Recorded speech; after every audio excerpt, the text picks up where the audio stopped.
Welcome to Whiskey Shenanigans. I'm your host, Randy Warren. Whiskey Shenanigans, where we help our listeners experience the world of whiskey, every aspect of life, as if it was accompanied by a glass of bourbon. The sports world on whiskey. Basically every part of life on whiskey. Whiskey Shenanigans is about getting exclusive interviews from Bourbon Row in Kentucky, where we can learn about the secrets that make our favorite bourbons unique. We will get inside the hearts and minds of many distillers and help you understand what and how they are achieving it. Whiskey Shenanigans is about going beyond boring podcasts featuring just tastings. Heck, what do you get out of that anyway? It's about bringing on guests and experiencing the entire world through whiskey. But be warned, if you're diving in and you want to participate in these riveting discussions, you will need to grab a glass or a dram and be prepared to be entertained. Whiskey Shenanigans fans, we are very excited today to welcome Nick Farrell and Greg Engert from the Neighborhood Restaurant Group. This is a pretty large restaurant group in the eastern part of the United States, where many of you are located. And you should go and visit some of their bars and restaurants. But we wanted to hear from these guys from the supply chain point of view. You know, these are the guys that you interact with the most. You go to the liquor store, that's one outlet. You go to the bar, that's another outlet. You go to the restaurants. So you can get fine whiskey selections from all of their different restaurants. And we wanted to hear from these guys about what they do to help to bring you a really nice curated selection of bourbons and whiskeys and all of that. So we wanted to talk to these guys today. So welcome, Nick and Greg. Thanks, Randy. Yep. Great to be here, guys. Yeah, why don't we start out? You tell us, Greg, a little bit about the Neighborhood Restaurant Group and how it got started. And you're in like 20 different locations now. So just tell us a little bit about it. Sure. So Neighborhood Restaurant Group started back in 1997 with a little neighborhood restaurant called Evening Star Cafe that will turn 30 next year, which is incredible. It's been going strong this whole time. Michael Babin is our founder, and he got started with that, but pretty immediately started to expand. He opened a wine shop, and then and a number of chef-owned restaurants. I joined the company in 2006 when we opened our first beer property called Rustico. So in the early days, we were really focused on wine. Then it was craft beer. And with every program we do, then and now, we were really interested in showcasing the best of everything, right? Small producers, passionate producers, people just eking out the best flavors from the grain and grape and things like that. And now we're up to roughly 24 concepts, stretching throughout Northern Virginia and DC primarily. We have a couple locations in Maryland. And then we even have a great restaurant and cocktail bar down in New Orleans called Junebug. I'd say that we've always been interested in spirits and cocktails, but with the boom in interest, we really started to focus more late 2000s, early 2010s, and now you see it across all of our properties. Did you say the one in New Orleans is called Junebug? Junebug, yeah. That's a cool name. Fantastic cocktail program, amazing spirit lists. Lots of ODBs and brandies actually there. But the thing that's been really drawn all of our collections together is the brown stuff, whiskey and bourbon. Really started to focus on that probably over a decade ago, almost 15 years ago. Then as we ended up going into the pandemic, we were expanding our collections. And then the boom through the pandemic, we really doubled down on it. And Nick Farrell's been with us in some capacity since 2013. But he's been our spirits director since about 2019 or even longer than that now. I can't even keep track. And a lot of cool stuff has been going on. You know, in DC, what's really interesting is we get a lot of opportunities to buy products from a lot of different distributors, but we can also buy direct from producers, and that's for beer, wine, and spirits. And during the pandemic, they adjusted the rules so that we could also do off-premise sales. So at our DC spots, we obviously serve whiskey by the classy and cocktails, but since 2020, we've been able to sell retail as well. And that has been massive for what we're able to bring in and a lot of the programming you can do, because we can just move volume in a way that most restaurant groups can't. Right. So Nick, a lot of, distributors are going to come in your door and they're going to knock on the door and say, Nick, let me in. I want you to carry, this, that, or the other thing. How many are there now? There's got to be like 8 in the United States or more. It's not a lot, right? Eight distributors. Well, and I mean, if you count the small ones, they can really, there's probably about 20 in DC that carry liquor, but yeah, we mainly work with, 7 or 8 in DC proper. Right. So the big ones are going to carry all the Buffalo Trace products and the Woodford products and, the big names that everybody's familiar with. Exactly. But the nice thing about it is with the Buffalo Trace products is they focus on the restaurants, so you go to the Total Wine and, I've walked into multiple Total Wines and they don't have a single product from the entire Buffalo Trace line. Not one. No Colonel Taylor, no Stag, no Pappy, they might have Benchmark, maybe, but maybe not. No Buffalo Trace, on and on it goes. But you guys would have all, access to all of that, which is you can choose whatever you want. Exactly. We can to an extent. And that's where what's available can come in or come out.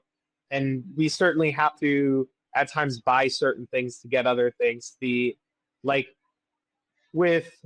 Buffalo Trace, for example, they won't tell you necessarily what to buy, but certainly they like when you move a lot of volume, and they encourage you to branch out from their whiskey selection into vodka. They also own Fireball, so anybody that's carrying Fireball certainly moves up on the points list with them.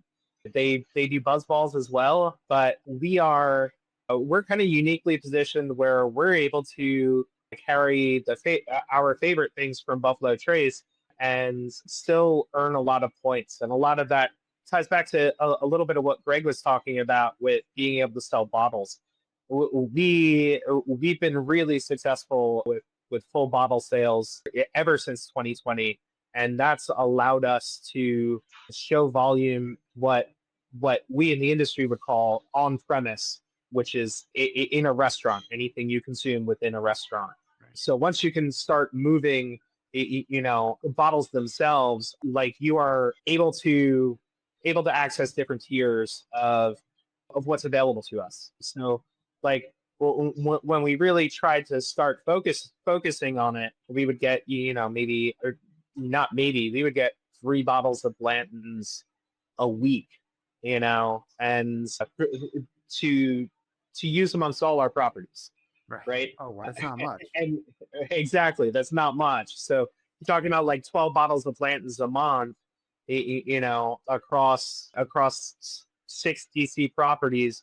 And now, I think most recently, last month, we were able to buy over 60, whole bottles. And that's not something we'd be able to pour off in every single bar. We wouldn't be able to sell 60 within those 6 restaurants in DC just by pouring 1.5 ounce pours.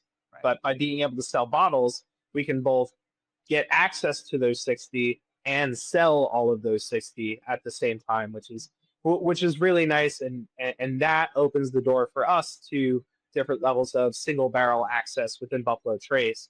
So for those who are unaware, that's your Weller Antique 107s, your Stag Juniors, your Blanton's Golds, your E.H. Taylor barrel picks. That's a level we've worked really hard to reach by selling a lot of different things. You were talking about people knocking on our door. We get a lot of people knocking on our door now, but at first we were the ones that had to do the knocking. Right. That's always the way it is. And you get something started, it takes a while before they eventually they turn, and it's like, remember me? Yeah, exactly. Remember when I was knocking on your door? No, that's great. So how does it work from a consumer point of view when you sell a bottle? It's not like takeout, right? It's not like pizza takeout. I don't walk in, buy a bottle, take it, and leave, right? Or do I? Yeah, you can. And in fact, at the Roost where I'm located right now, we have specifically that. So you can pull up you can scan a QR code, pull up Toast, select one of, I think we have 15 different bottles for sale right now at the Roost. So if you were in our bar at Show of Hands, they'd be able to sell pretty much any closed bottle as long as you buy a food item along with that. So that might be like a cookie or anything that can go along with it. And at that point, it's legal. And that was something that started. I think it was late March 2020, maybe early April, and got extended in perpetuity. But not many restaurants do that in DC. It's really only us that leverage it as much as we do. And also, I would tell you that, what's been really interesting for us is that we've been able to leverage that into special sales and clubs and stuff like that. So yeah, like Nick said, you can walk in, and some of our places, the Roost, Blue Jacket, our brewery actually has retail every day. But we also do these really cool like whiskey sales a couple times a year where we'll use an online ordering platform and go into our cellar and just pull out all sorts of previous barrel picks and rare stuff that we've saved for the occasion, typically around Father's Day and Christmas and Hanukkah. And that's a great way to move stuff. We have a whiskey club that has at certain points included full bottles, but in many cases includes samples and little tasters. So that's another way that we can lean into doing the to-go business with spirits. And then also bottled cocktails. We'll mix cocktails in small format, 10, 12 ounces, or even up to like 750 milliliter bottles. And again, what's so fun about this is that, it's almost the tail wags the dog at this point. So because we're doing all these things, we have the volume to keep getting cool stuff, but we still need to move volume to get the cool stuff. So right. We've had to kind of arrange for all these different outlets, which ultimately has just been amazing for business in general, because we have this loyal cadre of fans who are committed to our whiskey selection, and they know they're going to get access to really cool things on-premise events, off-premise sales, and things like that. So it's been fun to build up our clubs around that.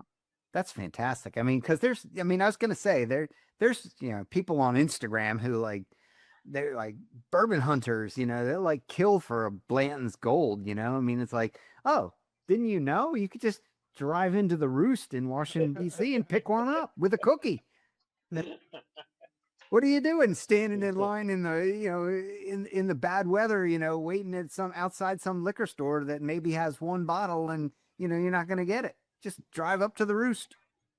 Exactly. Yeah. And it's funny you mentioned Blanton's Gold specifically, because we selected a Blanton's Gold barrel in July last year. It hasn't come in yet because there was some flooding in Kentucky, but it should be in before Father's Day for our Father's Day sale. Right. So that's something people can access online, pick up at 3 locations throughout DC. You just click a button, we bag it up, we bring it to the location.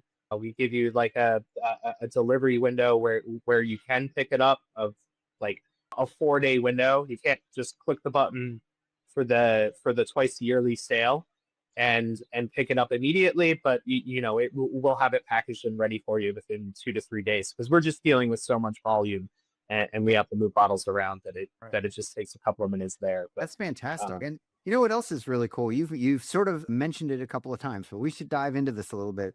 You guys have access to these barrel picks, which is really interesting. So your fans, the people who come back to your restaurant and, visit your establishments, they're going to get really cool stuff that you guys have selected, which is, really nice. I mean, tell me about that experience. What's that like for you guys to go out and do a barrel pick?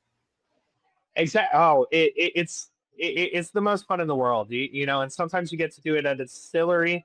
More frequently, we get to pick from a number of samples, 3 to 6 samples. We can say, yes or no, and it's all depending on what we ask for. We've been talking about like Buffalo Trace and the Buffalo Trace world a lot, but because of our cachet, we're able to go to smaller distilleries and do those picks as well. And when things are lesser known, people will still come in and buy those barrels because we have built up a great reputation based on those picks. Like we sent you guys 7 samples, a lot of which we're going to talk about today. But yeah, These were yeah, from these were from barrel sample 1 and 2 from Elijah Craig, toasted barrel proof. They came out of different floors on the rick house, roughly the same, proof. But yeah, I tasted them all. Yeah. Oh, cool. Great. Oh.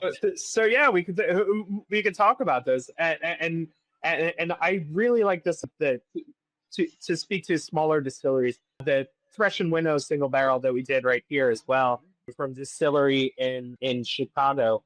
That's a newer brand. They're better known as Koval. This is their more high end line. But that's a great 10-year rye that we were able to bring in, and we were able to do the first barrel pick in the country with them because it's something we really pushed for, and people got really excited about that. So we're able to take risks like that, and bring things to people that they're looking for, that they know they want, and that they don't know they want, but they get curious about once we pick it out. So. Absolutely. So this is, I tried this one. This is fantastic. This is a 10-year aged 100 proof. This is 100% rye. So each bill, as they say on this thing, there's no corn in here. There's no wheat in here. There's no malted barley in here. This is 100% rye. And, if you don't know what rye smells like one of the best examples you can get, right? Because it is 100%. This is a really good smell. I'm going to compare it to something that maybe people don't think is such a great smell, but a strong smell would be like when you walk into a horse stable, you smell the rye. That's maybe you smell other stuff too, unfortunately. Sure. Yeah. No, but it does have that like leather horse saddle thing happening that you really only get once you start getting up into like past 8 years of age in products. Right. And it's very good. I mean, 100 proof, that's a beautiful, beautiful sample. And you picked that barrel? Yeah, we picked that barrel, and we picked that barrel while we were talking to them. Basically, we're trying some samples of this line that they just released, and I asked them if they did single barrels. They said no, and I said, well, this bottle is a single barrel. How do you decide, which bottles go where? And they said, well, we label, each we label each bottle with whatever barrel it is, and then we send it to different parts of the country. And I said, well, how about if you send me samples of what you're bottling, and then we decide which barrel comes to DC, and we take all of it. And they thought for about 3 days, and they said, are you sure? And I said, yeah, I'm sure. They said, well, if you don't need us to create a new label, we'll do that for you. And they had 6 samples to us within a week. And I said, and I asked them, I said, can I say that we were the first people to do a Thresh and Winnow barrel pick? And the people at Koval said, yes, you can. You absolutely are. Nobody's done that before. We haven't even thought of doing it. So I mean, this is great for business for you guys. I mean, it's like, you're getting stuff that is, this is high quality stuff too. I mean, this is not some like craft that come out of some place where they don't really have good rye. I mean, if you're going to make an all rye, it better be good rye, right? Exactly. And you better know what you're doing, because a through point, as you know, throughout bourbons, ryes, and even wheat whiskeys in the United States is to have a certain amount of malted barley or just barley grain. The reason they're doing that is because it's much easier to ferment and distill that way. To do 100% rye, it's a lot harder to crack that rye grain and ferment it easily without a little help. The sugars are harder to access. So anybody that's doing 100% rye really has to know what they're doing, has to be patient, and has to be dedicated to making a more expensive product, because it's just It's harder to do. The yield is lower. Just a million reasons. So you guys have stuff that's truly unique. I mean, nobody else has this stuff. Absolutely. That's amazing. That's great business, right? I mean, you got fans and they love your whiskey and they come into your establishments, they eat your steaks, they eat your food, whatever. And they've got a great choice of all these different things. Did you pick the Elijah Craig? Did you pick one or more of these first two? No, so actually what we have here is we haven't picked these yet. So these are, you're holding up the small sample bottles I sent you. This is what they brought to me. So this is a 200 milliliter bottle right here. Yep. You can see it's mostly empty because we poured it out 3 ways, and also a few bartenders at our bar over here, show of hands, sampled these bottles as well. I wasn't sure whether I was going to do a pick because as you can see, there's another Elijah Craig single barrel proof. We've already done that. Yep. So these were just something that came to me a couple of weeks ago. And they said, hey, if you like any of these samples, the barrel is yours. Taste through them. So actually, I haven't even tasted these 2 yet.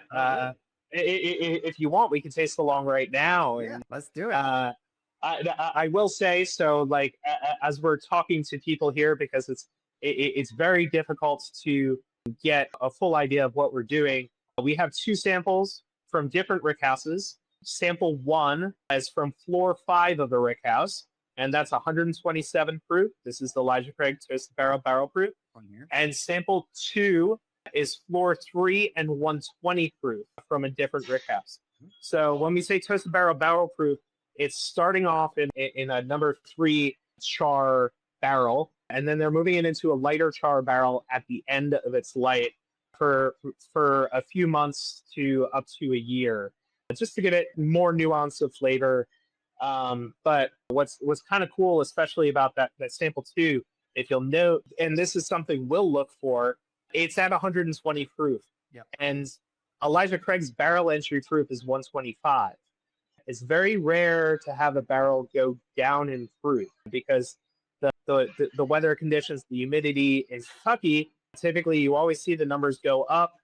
Sometimes if you recently rebarrel something or you empty the barrel in the winter, you might get a slightly lower proof.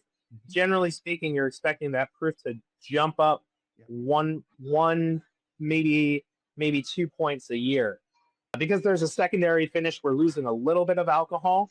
Right? Because that's lower, like for me, I'm immediately thinking, I want to see what that one tastes like because it's going to taste a little different because something different happened with this barrel. That could be good, that could be bad. That's right. It definitely is. They're definitely different. I mean, I tried these both a little while ago. I'll try them again, but yeah, and if you see that color, it's super dark and rich there. It's probably about 10 years old. I'm not telling you because I don't know. And this is something a lot of distilleries will do is they'll give you the samples without telling you the age. And I prefer that because then you get to pick on flavor alone, right? You're not just picking the oldest one, because what distilleries would find is everybody would just pick the oldest one without thinking about what was actually in the glass. Right. And so these could be different ages, in fact, and might be exactly different proof. So they could definitely be different ages. I mean, it's not just floor 3 and floor 5 are not that far apart. Right. No. And I think in this case, what's also interesting is that another thing that a lot of barrel pickers have done is they've started picking based on proof. So they would some people would look at these 2 and just go, we'll take 127 because 120 seems off and odd. Or they're picking based on color, the dark browns and the purplish ones are the ones that get picked. But we tend not to do that. We like to do it blind. But like you said, these 2 are drastically different. And I mean, I will just say that my immediate response is that I've identified it myself. I don't want to influence you guys, but the 120 is not. It's more integrated and maybe a little bit more subdued in the nose, but it's round and rich. That's great sweetness that comes through. There's not a lot of hand. Well, to me, like apple pie qualities. The 127 though, has some kind of odd flavors to me. It's a little waxy, a little butterscotchy, little bit looks like circus peanuts. Yeah, you've got a good nose because I'm picking up all of that. I'm picking up the butterscotch, the waxiness on the nose, all of that. Yeah, for sure. But Yeah, it does have, it's more intense. There are a lot of artificial candy notes, exactly what Greg is alluding to there. That can be pleasant for some people and can be, a big turnoff for others. I'm probably going with number 2. I think I am as well. I was Yeah, picking one of these. Yeah, and texture is a big thing for me on these barrel picks, especially. It's like a lot of them can have great noses, but how it finishes is the most important thing. Because if you're really going to sit there and consider a whiskey, it's nice. It's nice when 5-10 seconds after that sit, you're not running your tongue over the roof of your mouth or reaching for a water because you're trying to clear out some like dusty wood notes that are a little off, or just an astringency that doesn't work. Yeah, I think floor number 3, proof 120, to me is the winner. That's a zombie. Yeah. That's a really nice bourbon. And, as we said, the color is gorgeous. It's 120 proof, so it's packed full of flavor. It's not proofed down to 90 already. It's not cut with water. So you get the whole experience with this. I mean, and that may be a lot, but if it's too much, put a little ice in it, to open it up. Absolutely. And that's another thing. Like, as we're talking about these proofs, sometimes we get the option to either go barrel proof or have it proofed down to 100 or 80 proof. As a group, we typically go for that barrel proof, not because, we want, the most alcohol possible, but at the higher alcohol, it just holds on to more flavors and can open up really, really nicely. One of the nice things about getting to be in front of people a lot and do a lot of guided tastings is you can really get converts in people by pouring them something that's barrel proof that they might shy away from because they don't necessarily know how to drink it. And then you can add that water in front of them and give them 2 half-ounce pours side by side, add a little bit of water, and let them taste those things side by side, and watch it open up almost like you're canting a wine. And it's just it's so much fun. So you're in good company here with picking number 2. You'll see there's a piece of blue tape on it, and that's because the bartenders at Show of Hands had decided when they got a chance to try these that it was their favorite. So they wanted to let me know when they passed these samples off to me. They were like, by the way, we like this one the best.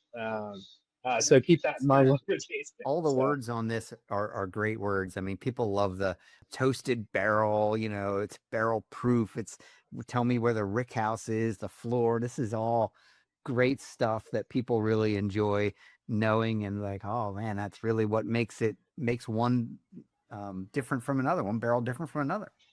No, exactly. Yeah. And you can really, it really becomes a crazy rabbit hole once you start getting into, once you start knowing where each of the 70 rick houses in Elijah throughout Heaven Hills campuses in Kentucky are, and what the advantages and disadvantages of each are. And there are certainly people out there that know that. Yeah, it's a fascinating place. You drive through and there's just these big warehouses that just are storing millions and millions of barrels. These things are, man, it's aging so much whiskey. It's just really cool. It's really interesting how all this stuff works. I'm a curious person in general. So what about the Heaven Hill? Again, we got 2 choices from Heaven Hill. Yeah, and what's fun is, and maybe this will show up on the video for people that are watching the video here, but I have in this hand here, I have the Heaven Hill, and in this hand, I have the Elijah Craig, and you can see that one is significantly darker, right? And that's the Elijah Craig here. So the Heaven Hill is also from Heaven Hill, which makes Elijah Craig. It is probably, most of their releases now are about 7 years old, but it's a batch product and it's 100 proof. So what you're getting with that color is you're getting a little bit of water added, and then just not quite the same benefit of age there. The advantage here for us is that this is something that comes in at a price point where if we don't sell all of it, we can put it in a cocktail. So while the Elijah Craig, would make like a $35 cocktail, we can put a Heaven Hill single barrel in front of people in an old fashioned and charge $13-14 and be very, very comfortable with that. Yeah, price point. And it's more approachable because the proof is not as high. So you don't have to be careful not to sniff the ethanol, There's something to learn how to do this that does matter. Yeah. These are so different. Again, it's like, it's so much fun to do these barrel tastings and just keep returning to the glass and seeing just how different they are. I don't know. I mean, for me, number 4, again, Nick and I are big on texture for these. And I think the number 4 comes through with this incredible richness on the palate and has almost like, I would call it like a Cocoa Puff character to it, like that type of a chocolatey sweetness that comes through in the finish, and some hint of like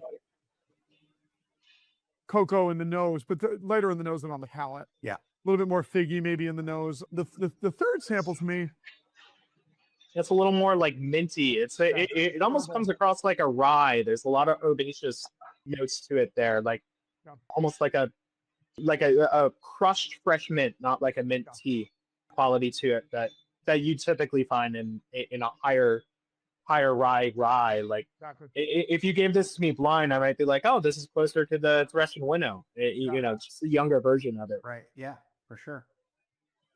So I definitely lean towards number 4 out of the two of these. Cool. They both have a really nice honey texture to them, like a honey nut Cheerio thing. Little bit of chocolate on the palate and whatnot. I thought that was nice. The first one was number 3 was from Heaven Hill but it also has a honey sweetness, like you said, Nick. Like it's sweet. It's minted herbal, a little more herbal, floral. Yeah, not as deep in chocolate. More esoteric, I would say. A little bit more interesting and different. The fourth sample, a little bit more expected, I think. And for those of us listening to the show who don't know what bottle and bond means, I mean, it means a lot of things, but one of the things it means is it's 100 proof. So that's where these fall in line at 100 proof. It also ideally, right? Yeah. We were talking about that earlier. With sometimes these barrel samples don't come quite through at the proof you want, or at the proof they say, right? That they say they are, because when they're sending out samples like this, they're proofing down by hand, and it's somebody might pour a little too much in. But these do taste true to proof. So they do. They do. That's promising. And they're lighter than all the other samples in color, except for the John Bowman single barrel that we'll talk about in a minute here. Yeah. So, want to do that one next? Yeah, let's do that one. It's aged. Don't get it wrong. It's not 10 years. It's 10 one day. 10 years and 1 day. We have that right here. The actual bottle here. This is a barrel we picked out. Bowman, for the uninitiated, is a Sazerac Buffalo Trace product that is distilled first in Kentucky by Sazerac, and then shipped unaged to Fredericksburg, Virginia, and redistilled. The original Bowman distillery, before it was bought by Buffalo Trace in 1997, I believe, it started out in Fairfax, Virginia, which is right down the road from us, and the distillery now is about an hour and a half away from where I'm sitting right now. So for us, this is a special product to us because it's local. It has that local connection. It is a place we can visit easily, but it's done with the same know-how and craftsmanship of all Buffalo Trace products. It's just a little different because it's like in this in this former, everything's aged in this former factory where they actually palletize everything in upright barrels, which is a little bit different from the way most distilleries do things. I was looking it up the other day. Woodford Reserve does this with a lot of their products. It's easier to move them around. Most of the time when you're in a distillery, you'll see a barrel on its side. The other thing about the warehouse where this is aged is half of it's underground as well. So it's and because it's up in Virginia, you're getting a much slower aging process. So as you were talking about that color being different, even though this is 10 years in one day, it is lighter in color. So we're sort of like we're cooking at a lower temperature here. This is a much slower, mellower aging process. And it just tastes it too. It tastes a little, yeah, a little bit more mellow, a little bit more floral notes and things like that. But it's one of my favorite things about just like, I mean, the narratives behind these products and the derivation of the flavor profiles. Like, you can't make, nothing in the world can taste like John J. Bowman. Right. Because you'd have to do the first distillation in Kentucky by Sazerac, ship that over, and second distill it in Virginia, then age it upright in a mix of ground level and underground barrels. It's going to create different whiskey flavors and a different terroir that's not necessarily attached to like a specific place, but to many places in this case. And I think for the money, obviously we're local homers on this, but like, it's such a great value in whiskey, Bowman. It's unbelievable. And a lot of people around these parts don't even really know about it, which is still kind of wild. Yeah. And Really and this line specifically, you can find it on the shelves in a Virginia ABC store around the same age for about $60 a bottle. And like, if you're talking a 10-year, $60 a bottle Sazerac Buffalo Trace product, I think anybody would jump at it, right? But it's just it's not as well known, and it doesn't have the market penetration in Massachusetts or other places where it's not even on the shelves. Right. So and as you alluded to, that like 10 years in one day there, when Greg and I went down to this distillery, we went down in June or May a couple of years ago for this pick specifically. They gave us a wonderful tour, tasted us through 8 samples, put the barrels in front of us, and this is what we landed on. And when we landed on it, the master distiller revealed that it was a 9-year and I think at that point 7-month bourbon. And we looked at him and we said, hey, we'd love to take this. Is there any chance you can wait about 5 months to dump this barrel? Right. And he said, sure thing. And he dumped it 10 years in one day so we could get that 10-year age statement on there. And they were happy to do that because they knew that we tasted it blind, right? And we chose it. And he was like, oh, that was a good pick. And so he was happy to do that. It wasn't like they told us the ages of any of the barrels, and we knew. This one just jumped out to us, and it still does. It's just it's a wonderful dram. That's a great pick. I love that. These other 3 that you got, the Thresh and Winnow, the John Barrow, and the Elijah Craig, the Payne Purdue. That's an interesting. Yeah, sure. So it's French. So we selected this for our French restaurant, Josephine, in Old Town Alexandria, and so Payne Purdue is what they call French toast in France, and so it's a toasted barrel, single barrel for a French restaurant. We thought it would be a little cheeky and fun to name the barrel Payne Purdue. Right. So. Oh, that's cool. Yeah, a lot of brioche on this. That was kind of one of the big notes that we got. Fresh baked bread, the hints of like cinnamon in the background there, like cinnamon toast crunch or like Cinnabon frosting layers a little bit. Super tasty. And it has, like you were talking earlier, great mouthfeel.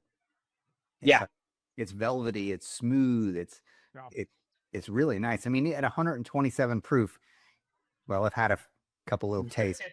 It's not really burning that much. Like I had a 108 proof Castle and Key that had a good amount of rye and a good amount of malted barley in it. And it said it was wheated, and I'm like, okay, but it was a bourbon and it's like it's got all these different grains, and I'm like, but man, when you tasted it, it was like it was on fire. Like, wow, this thing, like rye is just coming out, bursting out of this thing. But not like this. I mean, this is much smoother, much more palatable, like much more, it's got a great mouthfeel, really nice smell to it. Yeah. Yeah, definitely picking up some leather and some. It's really, yeah, but you're right. It's really restrained for its strength. And that was something that jumped out at us. And I think a lot of the Elijah Craig barrels that we've tasted at this strength show really wonderful composition and roundness to them, and they're not typically fiery. But some of the best whiskeys in the world are fiery, and you hit it with a couple drops of water, and it makes it perfect. So it's not the worst, but it's always nice to have something you can taste neat like this. No, you're absolutely right. That's exactly what I did. I took that and I tasted everything neat first, and then I'm like, you know what, this would probably be perfect with an ice cube. Yeah. Put one ice cube in it, and it's like a totally different drink. And it's like now it's so approachable. It's not on fire, and you still get all the rye notes, and it still get all the flavor, and just really good. But yeah, you guys have all of these at your place, your different restaurants. These are fabulous picks. So. Yeah, absolutely. And we have 8 at any given time currently in each of our DC restaurants. But I know I mentioned to you last week that we've done 27 barrel picks. That was the number I got to while doing a quick count. I since, after doing that list, remembered 6 more that we did that I'd forgotten. So we've done 33 with still some fun ones coming down the line over the next few months here, which should be really exciting. And since last week, I've talked to Bourbon Plus magazine, and we want to do a barrel pick for you guys. Oh, cool! Yeah, that would be a lot of fun. We have to go down to Frankfurt at some point this year to do a barrel pick. So we should be in touch, because we're able to invite along anybody we want. So if your schedule's open, it'd be a lot of fun to walk into Buffalo Trace and maybe pick out a stag barrel pick later this year. Something like that, yeah. And you could probably get some publicity in Bourbon Plus magazine and Whiskey Shenanigans. That would be fabulous. Yeah. So, and the nice thing about it, I told them, like, these guys have the outlet to distribute the product. If I do a barrel pick, I'm not going to drink 200 bottles of whiskey. No matter how much I like it, I don't like it that much. So, but these guys have the outlet to get those bottles out to the public, which is where they belong. Yeah, we did a Wilderness Trail pick around this time last year, and when it came through, it was 19 bottles. Only 19. And we were splitting it with another restaurant locally that we're close with, and Wilderness Trail actually came back to us and said, "Hey, do you want to do another barrel? We've got a little bit of a problem." And we laughed and we said, "No, that's not a problem, because sometimes those, like, it was definitely a leaky barrel, but sometimes with those leaky barrels you can get a lot of fun flavors, and that's definitely what we picked up there." Yeah. Oh, that's cool. That's great. So yeah, I'm going up to Bourbon Plus is, a lot of the people there are in Tennessee and Nashville area. So I'm cool. Yeah. A week from Friday, and we're gonna go to the largest speakeasy in terms of number of bottles of bourbon in the world. So they're at 7,200 unique barrels of bourbon and counting. My goodness. Wow. What's the name of the place? It's called the Whiskey House. Wow, amazing. And I want to get it confused with another place. Let me make sure that's it. It's just the Whiskey House. Yeah. My dad lives down in Knoxville. I'm gonna have to convince him to go on a little side quest with me next time I end up down there. Yeah, it's hard to find. They keep it secret. All right. Well, It's a secret as to where it is. It's in Nashville. They don't mind people knowing that, but they do keep it secret because I guess I don't know why. It just makes the mystique more. But they're a nonprofit, and so they do they allow charities to raffle off tastings at the whiskey. oh, that's awesome. A group of people will bid on it, and they sometimes they get like $20,000 or more for a tasting because it's all going to charity, which is great. So very cool, very cool. But yeah, I mean, definitely want to do a barrel pick with you guys. This has been That'd be a lot of fun. so much fun, and it has been really great getting to know you guys, Nick and Greg. And man, these are great. I mean, wow, you must have fantastic selections in your restaurants because these are all good picks. I mean, I like them. Man, We're lucky. next time you're up in DC, let us know. Definitely. We'll taste you through some more. My daughter and son-in-law live in Old Town Alexandria. Oh, perfect. Oh, cool. So we will be up there visiting them, and so yeah, we'll definitely check out that. I gotta find this. What's the name of this French restaurant? It's called Josephine. Josephine's. It's great. It's right on St. Asaph Street in Old Town. It's incredible. It's an old firehouse from the late 19th century. Cool. And it's been a number of restaurants. We actually took it over in 2009, and it was called, we turned it into a kind of a mid-Atlantic tavern called Columbia Firehouse at that point. And it's just beautiful. It's 3 levels, gorgeous interiors. And then during the pandemic, we kind of felt like it was time for a refresh, and we had this idea for a French bistro called Josephine. And so we refreshed the space and the offering and the branding and turned it into Josephine, and it's been a runaway success. It does amazing stuff. It's got great collection of spirits and cocktails, obviously. We even shake up Gin Fizz the old-fashioned way. Takes 15 minutes or so, maybe a little less. But that, we have great martini service, etc. But also fantastic all French small winemaker, sustainable winemaking list. Nice. That covers about 300 or 400 bottles. Wow. Really cool. Well, you guys are doing it right. I mean, there's no longer a secret because you just told us that you're doing it right. I mean, you're doing it right, and this is working, and you're being very successful at it. So this is great. Thank you. Yeah, and it's been great getting to know you guys, and we're going to be working together on a barrel pick. And, I'm looking forward to all this stuff. This is great. Thank you guys very much for joining us today and, helping our listeners to understand the world of barrel picks. Sure. Thanks, Randy. Thanks. Yeah, thanks so much for having us, Randy. All right. Bye-bye. Welcome again, Whiskey Shenanigans fans, to the shenanigans portion of the Whiskey Shenanigans show. And I thought we might have a little fun today. So, you ready to have a little fun? Here we go. I have with me 2 very nice bottles. Number 1 is this one. This is the Rabbit Hole High Gold, HEIGOLD, Kentucky Straight Bourbon, High Rye Double Malt, 95 proof. Got all that? High Rye Double Malt.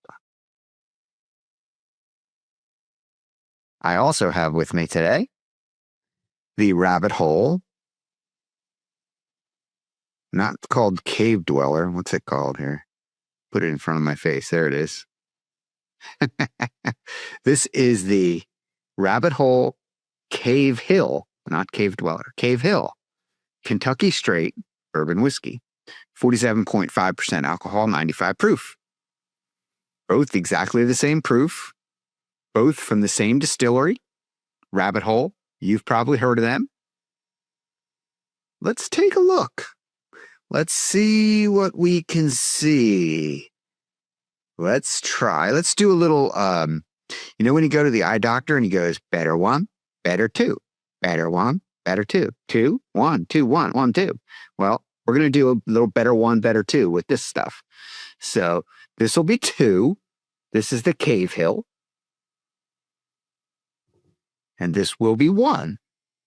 This is the high rye double malt. All right. Now, I don't know how well you can tell on the video, but when you look at the color, they're very similar, honestly. The double malt does look modestly darker to me, but it is so difficult to tell. So I'm going to say they're virtually the same color. Now we've poured a little into this glass. Let's swirl it around.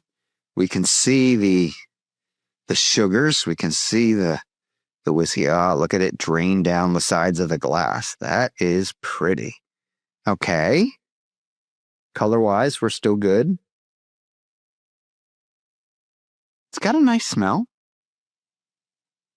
It doesn't smell peaty, like you might think, oh, double malt, maybe it's like a scotch or something. You know, this is still a bourbon. This is still 70% or 50% or whatever it is of the corn. So, but there's definitely some high rye in here. So that's probably around 20% rye. And there's double malt. So doesn't smell like a scotch though. Doesn't smell peaty at all. Like a single malt. And let's take a look at the other one. This is the Cave Hill. Again, color's about the same. Okay, this one is definitely more vanilla and caramely. Let's go back to this one for a second. This is the High Gold. Double malt. Yeah. The Cave Hill definitely, well, I mean, it's more of a straight bourbon.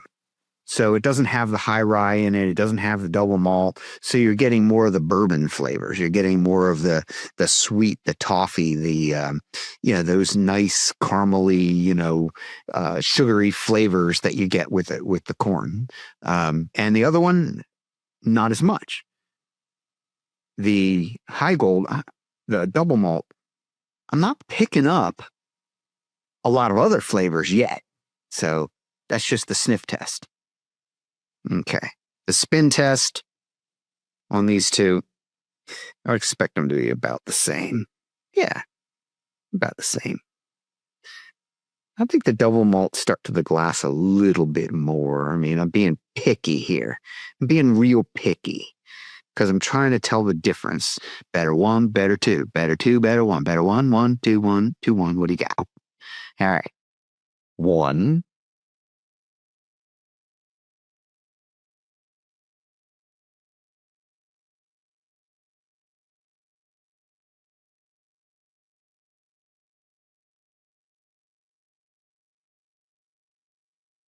Definitely, I can taste the high rye. No question about it.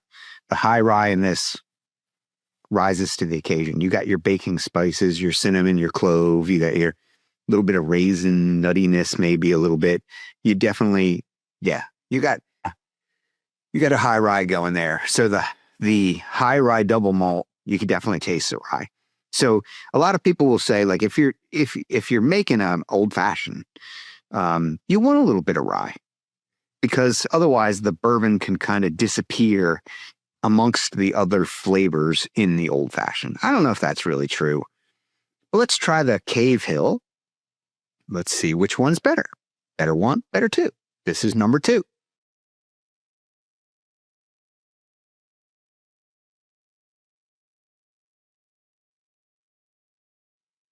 Smoother, gentler, not spicy. It's a real, true bourbon.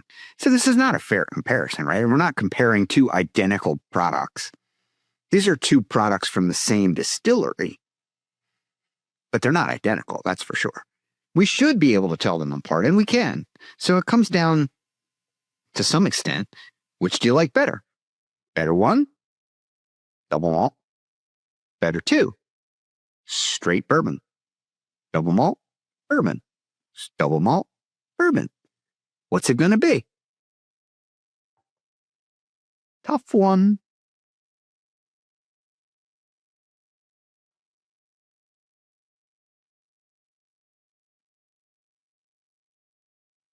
The bourbon, classic bourbon. Not as viscous, not as thick to the taste. Let's go back to the double malt for a second. Better 2, better 1. Which is it? This is 1. Let's go back to number 1.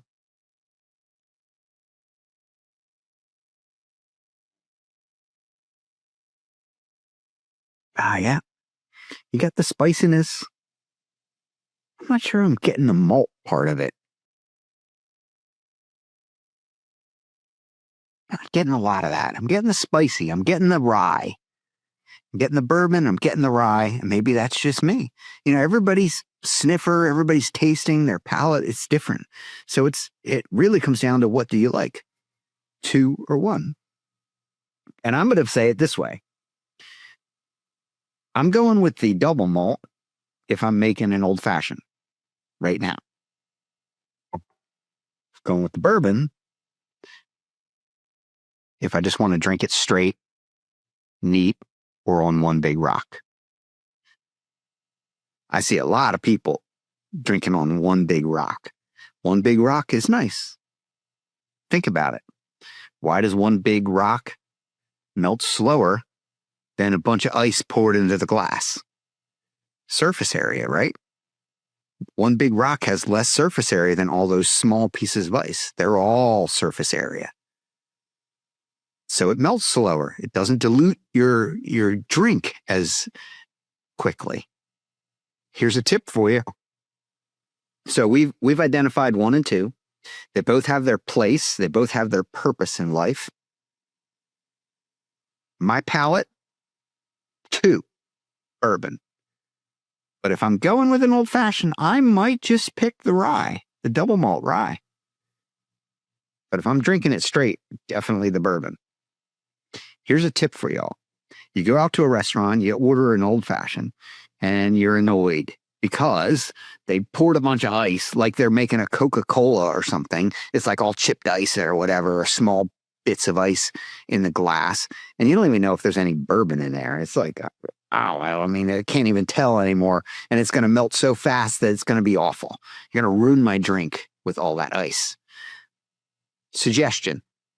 Tell the waiter or waitress, hey, I want it on a big rock. Oh, you don't have a big rock? Oh, now what do I do? Give it to me neat and bring me a separate glass of ice, and I'll control the ice content and the timing of the ice content as it goes into my glass. That way, I can control how much dilution is going to happen and when it's going to happen. What I really don't want is a whole bunch of ice poured into my bourbon, have it dilute, and I don't want to drink my bourbon in 3.5 minutes. I want to sip it. I want to enjoy it. I want to love it, right? I mean, I want to take 10 minutes to drink that bourbon. 20 minutes, maybe even half an hour. I don't know. But I surely don't want it diluted in the first 3 to 5 minutes with a bunch of ice. So ice in one glass, neat in the other. If they don't have a big rock, ice in one, neat in the other. If they have a big rock, go with that. That's great. That'll last long enough. You should be fine. Ice in one, neat in the other. You'll be a happy drinker. Till next time, Whiskey Shenanigans. Hello again, Whiskey Shenanigans fans. I am here today with Amit and Marcin, and they are the founders of Mission Craft Cocktails. And we're going to learn a little bit about their journey, which has been quite exciting. And we're really excited to have you guys on today. Thank you for having us. We really appreciate it.